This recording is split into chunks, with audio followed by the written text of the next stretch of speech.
Okay,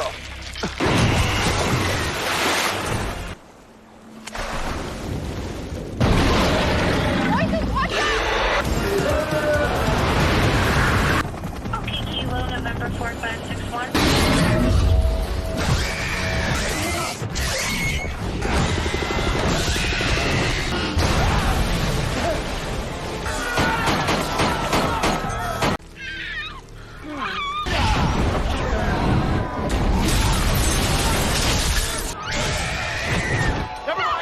Once upon a time, in the deep blue ocean, a giant shark with long, wiggly octopus arms attacked a group of happy vacationers.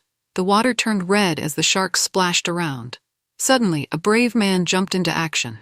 He threw a big explosive device at the monster, and with a loud boom, the shark was torn into tiny pieces. But wait, what was that?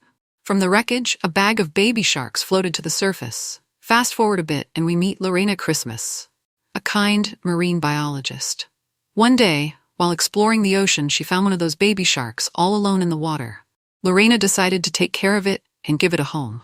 8 months went by, and Lorena had raised her little shark in a safe place. Meanwhile, in a high-tech lab, a smart scientist named Rico Symes was working on something super secret. He had created an amazing creature called the Pteracuda, which was part barracuda and part pterodactyl. This creature was super strong and could live anywhere. Dr. Symes thought it would be perfect for the military. He even planned to control it with a special chip in its brain. But his security chief, Hamilton, warned him that this could be dangerous. Things started to go wrong when they tried to bring the Pteracuda back to their lab. It zoomed through the air like a rocket and crashed into the building. A scientist named Vladimir Futon was running away when the Pteracuda smashed through the roof and bit off one of the workers' heads. Hamilton shot at it, but the creature flew away. Hamilton quickly gathered some soldiers to catch the flying monster. The Pteracuda attacked their helicopter like it was playing a game of tag, dodging their bullets easily. Meanwhile, Dr. Symes discovered something shocking. The chip controlling the Pteracuda had been hacked. Someone else was giving it commands. That someone turned out to be Vladimir Futon. He wanted to help the monster defeat Hamilton's team. The Pteracuda started taking down soldiers one by one, biting them apart as if they were toys. It knocked their helicopter into the ocean and then went after their boats since it could swim too. Only Hamilton managed to escape onto the beach just in time. But trouble wasn't over yet. The Pteracuda flew out of the water and looked ready to attack Hamilton. Just then, Futon had an accident while driving and broke the remote control for the monster. This made the Pteracuda glitch out and fly away. Now let's shift our focus to Lorena again. She was training her grown-up Sharktopus, a mix between a shark and an octopus, in an oceanarium water park run by her greedy uncle, Munoza. To get more visitors, Munoza made a flashy video about their amazing underwater creature. But Lorena wanted people to see Sharktopus as something special for science, not just for fun. You see, octopuses don't like loud noises or crowds. They prefer peace and quiet. Lorena had worked hard to teach Sharktopus how to lift one of its tentacles on command. An impressive trick. But Munoza didn't care about science. He just wanted money. He told Lorena to make Sharktopus ready for showtime. When Sharktopus refused to come out of the water, Munoza decided to use live fish as bait to get it excited about hunting again. The smell of fish made Sharktopus break free from its tank and accidentally hurt one of the workers. In panic, Munoza poured chlorine into the pool, thinking it would calm down Sharktopus. Feeling frustrated, Lorena left her uncle's side and went to relax by the dolphin pool when 2 annoying tourists approached her. They kept asking her to show them Sharktopus and offered lots of money for a private show. But Lorena said no.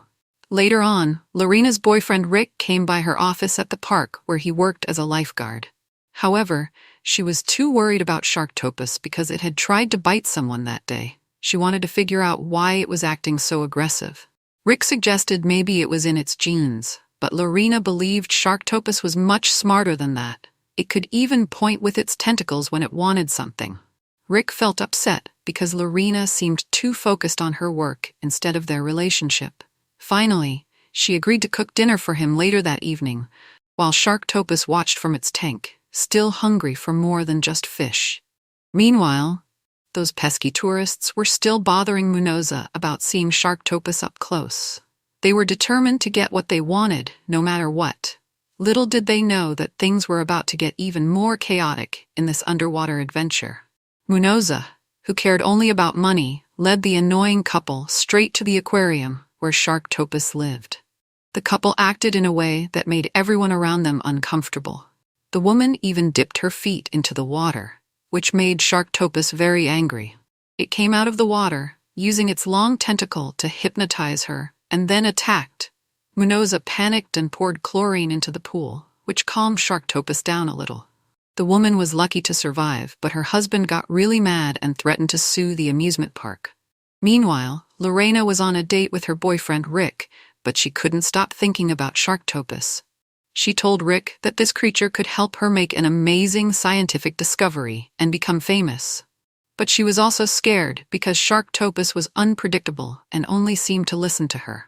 This made her feel stressed. Rick didn't understand her worries. He thought his job as a lifeguard was much harder. Back at the lab, Hamilton returned badly hurt. Dr. Symes told him that they had completely lost control of the Pteracuda and joked that it was time for him to run away. But Hamilton didn't want to leave people in danger. He offered to find a way to fight the monster instead. Just then, they saw a news report about the tourists who were hurt by Sharktopus. Dr. Symes had an idea.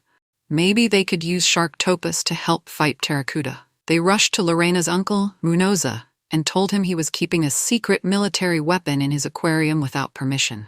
After paying Munoza a lot of money, they convinced him to lend them Sharktopus to take down Pteracuda. Dr. Symes planned to put a special device in Sharktopus's brain so they could control it. Munoza took them to the aquarium and pumped chlorine into the water again. This made Sharktopus furious. But Hamilton quickly shot it with a sleeping dart before it could attack. Then he used a drill to implant a sensor into Sharktopus's brain. When Lorena saw this, she got really upset and tried to stop them. But her uncle locked her in a closet. Meanwhile, some divers went underwater without knowing that Pteracuda was nearby, ready for lunch. Hamilton and Dr. Symes decided it was time to test their control over Sharktopus. They released it into the water to fight Pteracuda. But before they could battle, Sharktopus accidentally took out all the divers. When the two monsters finally fought, it became clear that they were equally powerful. Sharktopus tried to pull Pteracuda down to the deep water with its tentacles, but Pteracuda managed to escape. It flew off, wounded but still ready to fight back. Lorena called Rick and warned him that Sharktopus was now loose in the bay and people were in danger. At that moment, Sharktopus decided it wanted a snack from some vacationers on the beach. Its first target was a famous TV host. Meanwhile, Rick tried hard to warn everyone about what was coming, but nobody believed him. They just kept having fun. Soon enough, Pteracuda showed up at the beach too. It had been attracted by a kite shaped like Sharktopus and started attacking everyone there. Meanwhile, Dr. Symes discovered something shocking. His former employee Victor Futon had hacked into Pteracuda's chip. The chaos was just beginning. The villain, Victor Futon, was trying hard to take back control of the flying monster, Pteracuda.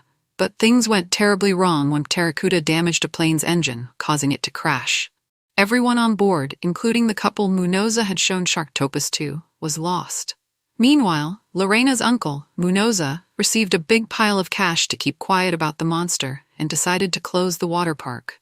He suddenly remembered that he had left Lorena locked in a closet, but by then, she had already managed to escape. Outside the water park, Sharktopus and Pteracuda began to fight again.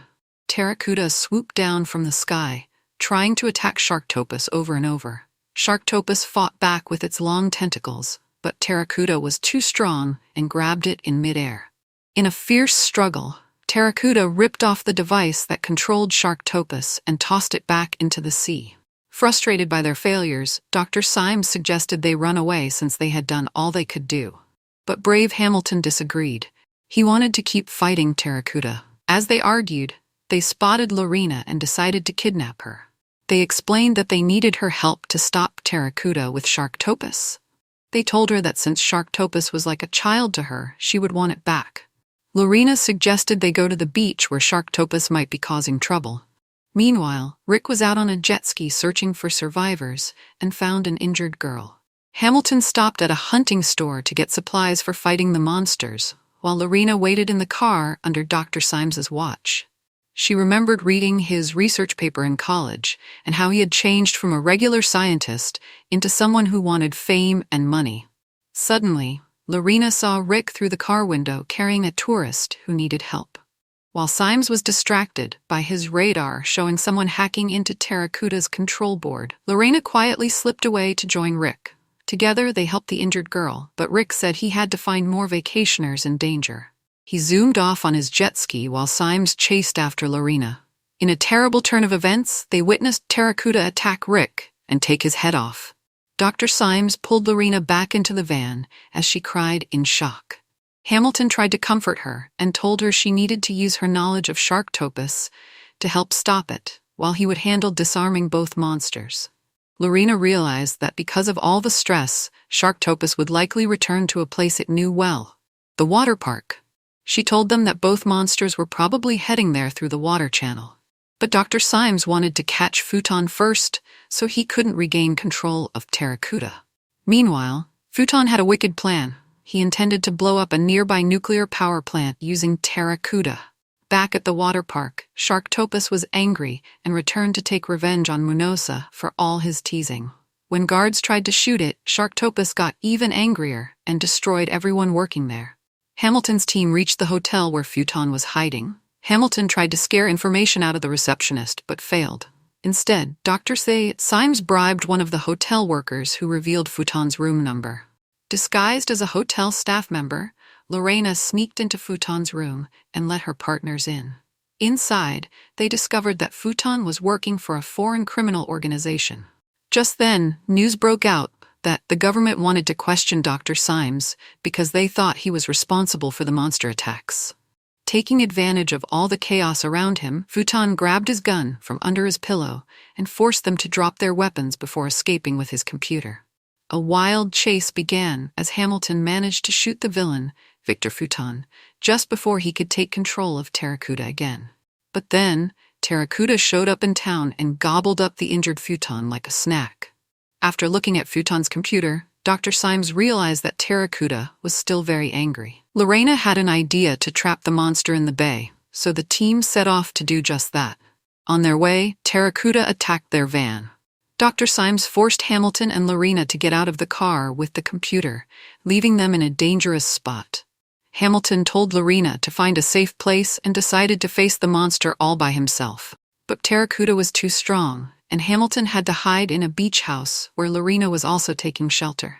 While they hid, Hamilton opened up about why he worked for the crazy scientist. He needed money to take care of his 3-year-old daughter. Just then, Sharktopus burst into Lorena's room and gently touched her face with its tentacle, showing it cared for her. Outside, the two monsters started fighting again in the shallow water. Hamilton found another car and took off with the computer, planning to stop the dangerous creatures himself. Meanwhile, Lorena returned home only to find out that her uncle had died. The next day, Dr. Symes tried to escape America by selling his services to another country. But Hamilton caught him and pointed a gun at him, forcing him onto a boat. Symes realized Hamilton was planning to use him as bait for Pteracuda and tried to bribe him, but Hamilton wouldn't budge.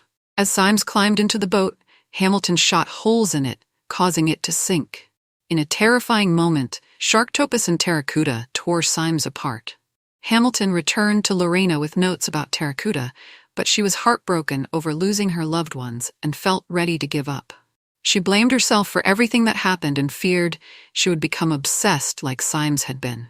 But Hamilton encouraged her, reminding her that she could still shape her future. While looking through Symes's notes, Lorena discovered something important. Pteracuda was warm-blooded. This meant it needed more food than it could find nearby, so it always felt hungry and couldn't travel far from people. She also learned that Pteracuda loved shiny things like jewelry, which is why it attacked people wearing them. Together, they came up with a plan to defeat both monsters.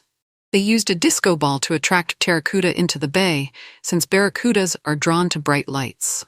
As Pteracuda chased after the disco ball, it crashed into their boat, causing Lorena to fall into the water. But Sharktopus quickly appeared nearby and protected her. Hamilton shot Pteracuda with a harpoon that had explosives on a timer. They only had 30 seconds to escape. While Sharktopus held Pteracuda underwater, Hamilton and Lorena hurried away from the scene. Just as they thought they were safe, everything changed. The explosion happened behind them, tearing Pteracuda apart. But then they realized something terrifying. Sharktopus was now furious. It grabbed their boat with its tentacles and lunged at them. Will humans be able to overpower Sharktopus? What do you think? Like this video and leave your thoughts in the comments. See you soon.